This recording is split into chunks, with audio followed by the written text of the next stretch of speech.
Now we will do the other experiment in which we will observe a magnetic field. Okay? Okay, take a bar magnet and lay it a piece of paper on it. Then we will take some iron fillings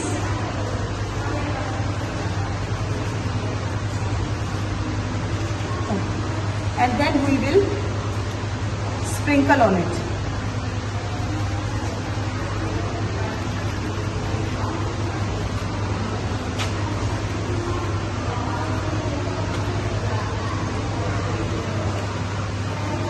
Okay, you can check the direction of the iron filling.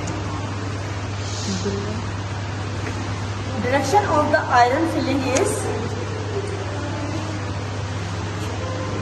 the iron fillings are arranging according to the poles. So the more iron filling direction is on the north and south poles.